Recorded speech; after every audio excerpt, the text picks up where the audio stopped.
Welcome back to Arise News Now. It was something out of a movie. Sony Pictures was the target of a massive cyber attack by unidentified hackers who released large amounts of internal company data and emails, and the ripple effect is spreading.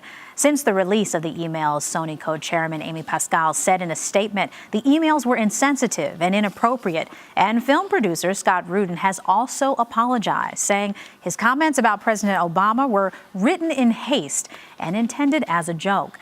Here to tell us more about this unprecedented cyber hacking and who was behind these attacks and why is editor-in-chief of ShowBizCafe.com, Jack Rico. Now, it's been a bit of a mess, but give us some kind of synopsis as to what exactly happened here. There was an adroit and nimble hacking group that decided that they were going to go into Sony Pictures Studio and shut down their whole systems and steal this very, very sensitive data to use it against them. Now, everybody's asking, well, why did they do this? And there is talk, alleged rumors, sources say that it was because of equality. And it looks like it wasn't just done by them, but it could have been some sort of help and support from people inside Sony that are looking for some sort of equality in their work pay, salaries, et cetera, et cetera. So it seems to be like both people are working towards making that happen. Now, who do people think the hackers actually are? Where do they come from? Who's actually responsible for this? Well, originally it was thought that this was done because of the movie The Interview with Kim Jong-un, with Seth Rogen and James Franco, that's coming out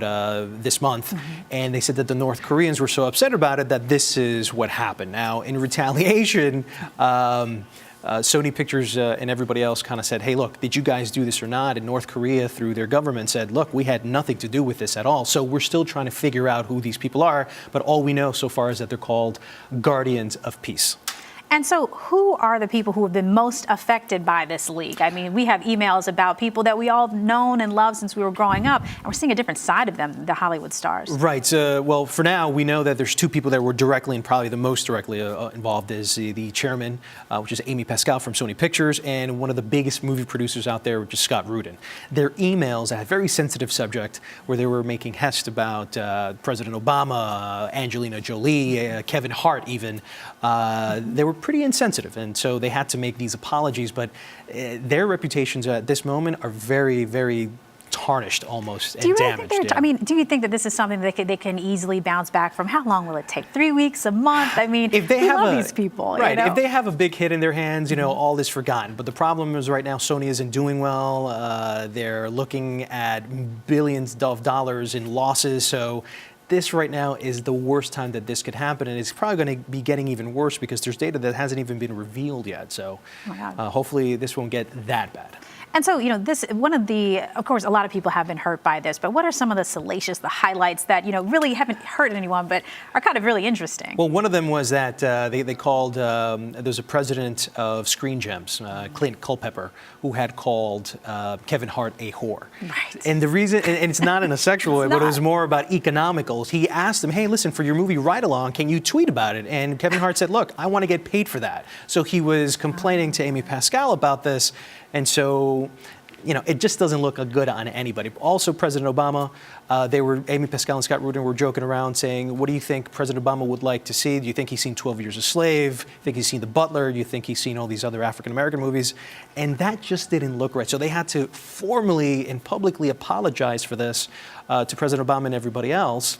And it just does not look good at all. And now their reputations are probably being tarnished, and who knows how many more damaging emails we might be getting from the media. Now, we definitely have talked about the stars, but what has this shown us about the industry itself? This is a side of the industry none of us usually see, but this actually gives us a window as to the business dealings and when they launch different movies. Tell us about that side of the hack. Well, you know, that side of the hack is almost like normal because this is what they're looking for. They're looking to kind of just make sure that their voices are heard. Anybody who hacks something is usually because they're upset about something. This is very frustrating on their end.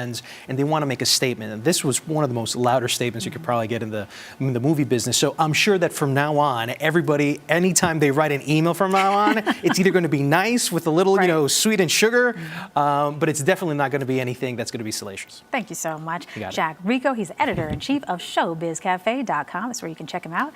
And thanks for joining us.